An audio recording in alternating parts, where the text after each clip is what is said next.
anunciar la palabra de Dios siempre es una bendición. Hemos disfrutado, el hermano José, el hermano Manolo y un servidor en Madrid. Hemos estado en la reunión de la dirección y el vernos, que hacía mucho tiempo que no nos veíamos así, porque nos veíamos por el ordenador, ver a los hermanos y nos han comunicado que prácticamente en todos los lugares están abriendo las iglesias y que hay bendición y que los hermanos, pues como ustedes, como nosotros, venimos con hambre y sed de Dios. Amén. Y es una bendición que podamos estar reunidos así como estamos, con prudencia y con cuidado. Miren, voy a leer una palabra del Señor porque voy a hablar de un tema muy sencillo y creo que enriquecedor. Los miembros de la Iglesia. Algunos detalles nada más. Pero quiero partir de un pasaje que está en el capítulo 8 y versículo 1 de Hechos de los Apóstoles. Dice el capítulo 8 y versículo 1, dice: y Saulo consentía en su muerte. Habla de cuando apedrean a Esteban. Dice: en aquel día hubo una gran persecución contra la iglesia que estaba en Jerusalén, y todos fueron esparcidos por las tierras de Judea y de Samaria, salvo los apóstoles. Que el Señor bendiga su palabra en nuestros corazones. Bueno, pues, como ustedes verán, aparece la palabra iglesia. Algún hermano o hermana se excluyen los predicadores, aquí no les dejamos participar. ¿Algún hermano o hermana sabe cuál es la primera vez que aparece en el Nuevo Testamento la palabra iglesia? ¿En qué texto? ¿En qué pasaje?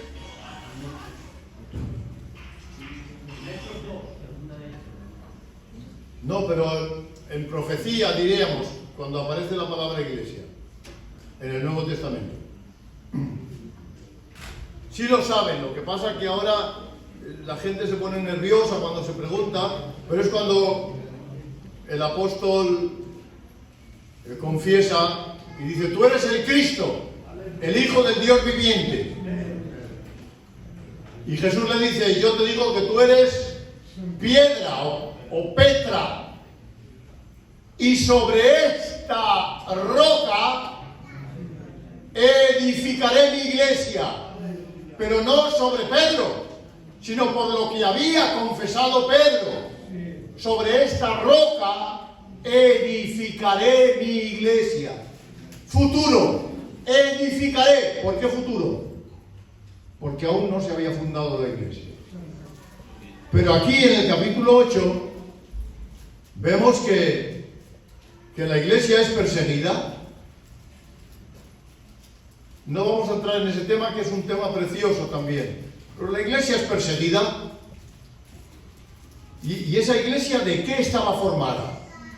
No estaba formada de la religión judía, porque los judíos, los judaizantes, los querían matar, los querían encarcelar.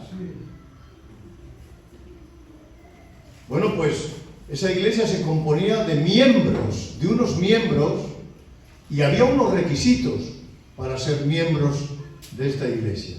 Vamos a dejar que sea la Biblia quien nos indique. Miren, Mateo 28, del 19 al 20. Me encanta su atención, de verdad. Es una bendición. Por tanto, dice Jesús, id y haced. Cuando un verbo acaba en de, es de obligación, es un mandato. Haced. ¿Qué tenían que hacer? Haced discípulos a todas las naciones.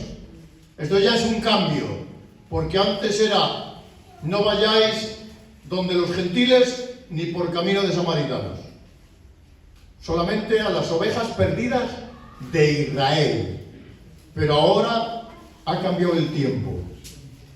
Ahora estamos en el tiempo de la gracia para todos, para griegos, para judíos, para esclavos, para libres.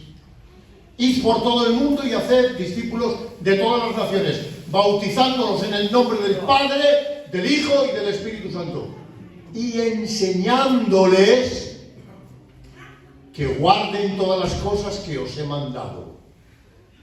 y aquí yo estoy con vosotros todos los días hasta el fin del mundo. Marcos 16, 15.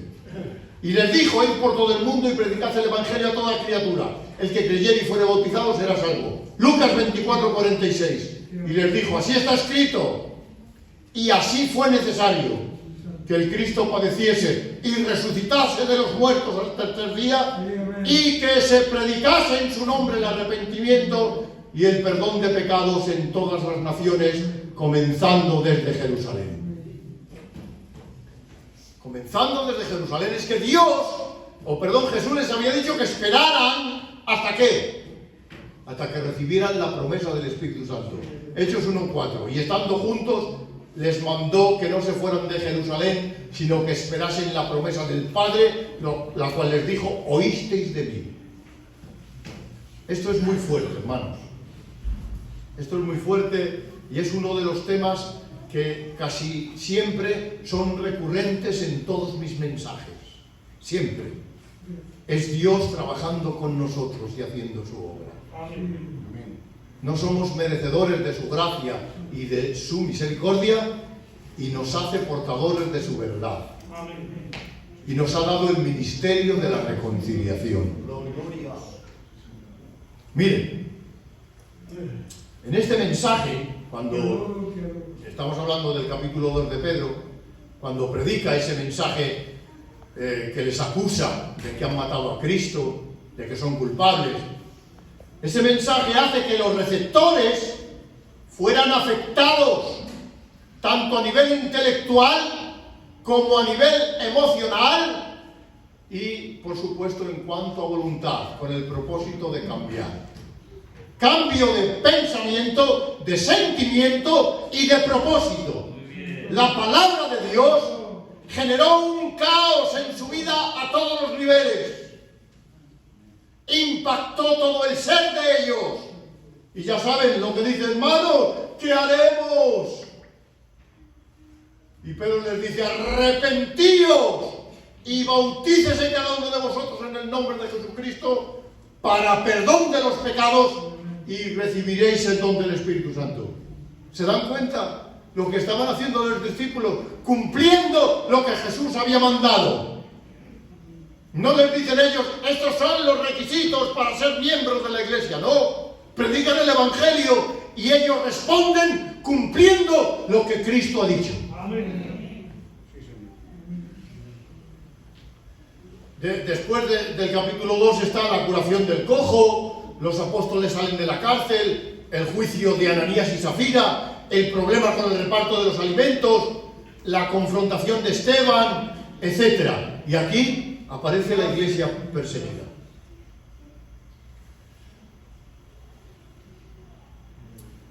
A ver, hermanos, esto para mí representa, es que no sé cómo decirlo, porque nadie es digno de decir lo que voy a decir ahora, nadie es digno de decirlo, porque todos tenemos nuestras carencias, nuestros errores y nuestros fallos. A mí me produce ansiedad cuando alguien me habla mal de otra persona, o cuando alguien... a mí me cuesta mucho pronunciarme en un juicio contra alguien, y lo he dicho muchas veces y no es falsa humildad, porque yo me miro por dentro cómo soy yo y no soy digno de decir nada de nadie.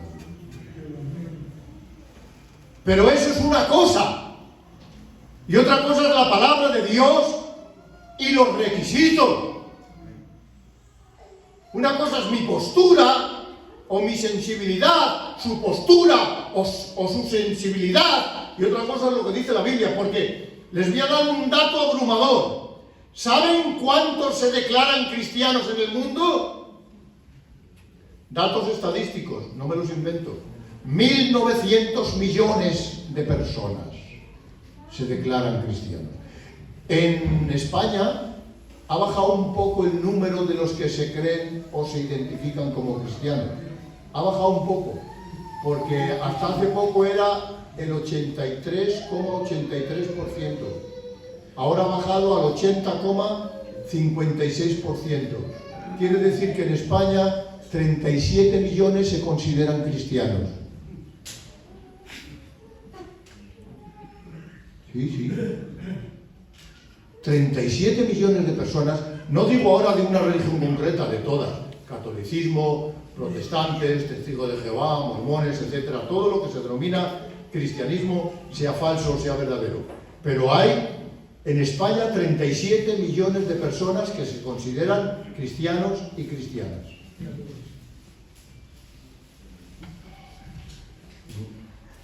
No vamos a emitir ningún juicio, pero ¿tú crees que hay en España 37 millones de salvos?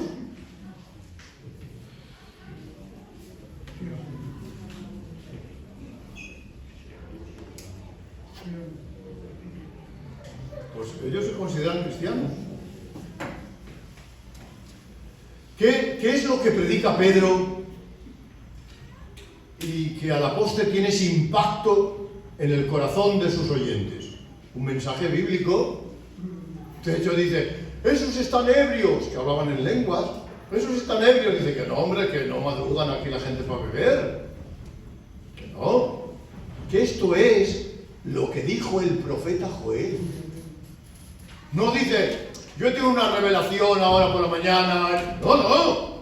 Es lo que dice el profeta Joel. Lo que él dice lo respalda con lo que habían dicho los profetas, que bendita sea la palabra de Dios. Que no es otra cosa, que es la palabra de Dios. Y ahora miren, voy a pegar un giro brutal. Lucas 23:8. Herodes, viendo a Jesús, se alegró mucho, porque hacía tiempo que deseaba verle, porque había oído muchas cosas acerca de él, y esperaba verle hacer alguna señal. Y hacía muchas preguntas, pero él nada respondía. ¿Por qué no le responde ninguna pregunta? Herodes quería entretenimiento sobrenatural. Quería ver efectos especiales. Quería milagros. A eso no vino Jesús. Jesús no vino a entretener a nadie, ni a que lo pasara chupi. No vino a eso Jesús. Por eso no le hace ni caso. No le presta atención. Miren, hoy hay profesiones para las que hay que estudiar, que es para dedicarse al ocio y al tiempo libre. Uno se puede hacer monitor de ocio y tiempo libre o director de ocio y tiempo libre. Y te enseñan a hacer dinámicas y proyectos para entretener a jóvenes, a un barrio, para realizar aventuras, marchas, etc. Y hay que estudiar mucho para hacerlo. Porque hoy la gente se lo quiere pasar bien y quiere hacerlo de manera especializada. Les voy a decir una cosa muy cruda y que no quiero herir a nadie. Hay a veces que en las iglesias tomamos esta actitud de ocio y tiempo libre. Y eso no tiene nada que ver ni con el Evangelio ni con la palabra de Dios. Hemos dicho que hay una serie de requisitos para ser miembro de la iglesia. ¿Y qué dice Jesús? Que hagan lo que yo les mando. ¿Cómo ahora? Si Jesús se ha ido, pero el mensaje lo tienen los apóstoles. ¿Y qué predicaban los apóstoles? Lo que había dicho Cristo, la palabra. Por eso dice la Biblia que el fundamento es Cristo. ¿Y quién? Y los apóstoles. Que bendecido sea el nombre del Señor. Se trata de que yo soy miembro de la iglesia. Bien, pues miren, vamos a hacer una lectura rápida de unos miembros de la iglesia. Hebreos 10:32. Dice, pero traed a la memoria los días pasados, en los cuales después de haber sido iluminados, sostuvisteis gran combate de padecimientos. Por una parte, ciertamente con vituperios y tribulaciones fuisteis hechos espectáculo. Y por otra, llegasteis a ser compañeros de los que estaban en situación semejante. Porque de los presos también os compadecisteis, y el despojo de vuestros bienes sufristeis con gozo, sabiendo que tenéis en vosotros una mejor y perdurable herencia en los cielos. Estos eran cristianos, que habían perdido todo por ser miembros de la iglesia y no se rebelaban contra Dios y no negaban a Dios. Es más, muchos de ellos sufrieron el martirio, cortados cabezas, quemados en las hogueras, aserrados, porque habían entendido el mensaje, que el mensaje del Señor no era para que lo pasaran bien, ni para que vivieran una larga vida en la tierra, que no, que Jesús había venido a revelar el Padre y a hacer un puente dándote la mano a ti y otro al Padre. Ese fue a lo que vino el Señor. Y todo lo demás, como dijera aquel gitanico, paja pa'l muro. Pero claro, el tiempo pasó, como bien sabe el hermano José, que sabe mucho de historia de la iglesia, el tiempo pasó y pasaron de ser perseguidos a ser los jefes, cuando Constantino legaliza la iglesia. Ya ser cristiano era guay. Cuando nuestros pioneros, que aquí tenemos pioneros, porque esta es una iglesia de pioneros, iban a predicar, algunos tenían que salir por patas porque les daban. No sé si tú, José, alguna vez tuviste que salir por patas. Mira, claro, ¿por qué? Aleluya, ¿qué hacéis para aquí? Porque había un montón de mentiras y de falsedades acerca de los aleluyas. Pues estos habían sufrido de manera que... Pero, ¿y esto por qué? Qué fuerte, hermanos. Es que esto es muy fuerte. ¿Saben por qué sufrían? Porque se habían hecho miembros de la iglesia. Si no se hubieran hecho miembros de la iglesia, no hubieran sufrido esto. Esto era por consecuencia de haberse hecho miembro de la iglesia. ¡Qué fuerte! O sea que me hago miembro de la iglesia y en vez de prosperar, y sin embargo no se rebelaban porque habían entendido el mensaje. Y ahora, claro, Ramoncico, tengo que concluir y tengo que hacerlo con mucho amor y mucho cariño, pero tengo que concluir. ¿Sufres algo por ser cristiano? No, que nadie me conteste, por favor, no, aquí no quiero yo hacer ninguna cuestión, simplemente para ti. ¿Sufres algo por ser cristiano? ¿A qué me refiero sufrir algo por ser cristiano? Lo estoy pasando mal. Tengo escasez. Si hago esto, esta cosita, esta mentirijilla, esta cosa, voy un poco mejor. Bueno, que el Señor lo sabe. Plantéate que a lo mejor puedes padecer eso porque eres cristiano sin hacer eso. Plantéatelo. Quiere decir que el cristianismo no se expresa aquí dándonos abrazos, saludos, orando en voz alta o un servidor predicando. No se manifiesta aquí. Se manifiesta cuando mi comportamiento tiene que ver con el mandato de la palabra de Dios. Se manifiesta, y no quiero aquí hacer... No, porque yo mismo que estoy predicando tengo muchas carencias, David, y muchas cosas que arreglar en mi vida. Pero eso no me impide predicar, que hay que intentar ser cristiano en las dificultades que tengamos, sean de enfermedad, sean de economía, sean de problemas familiares, hay que intentar ser cristiano. Yo recuerdo que hubo hace tiempo aquí un debate de qué es ser espiritual y un maestro que hemos tenido aquí, yo especialmente, discúlpame hermana Cuchi que lo mencione, el hermano Eugenio, decía, ¿qué es ser espiritual, hermano? ¿Y qué difícil es la respuesta? El que se comporta espiritualmente. Es que, si no hay más, si uno puede tener la cara así y comportarse espiritualmente, y otro puede tener la cara así y comportarse como un carnalón. Si es que no tiene nada que ver.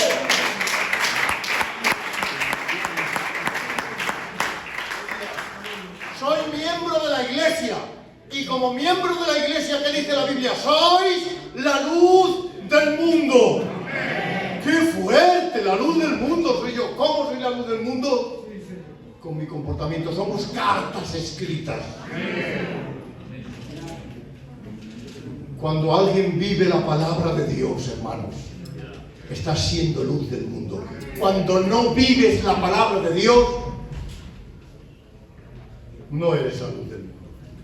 Así que somos miembros de la Iglesia y estamos llamados a cumplir su palabra y a brillar. Así que esfuérzate por vivir en este mundo de tinieblas como luz, como cristiano. Ese aplauso para Dios.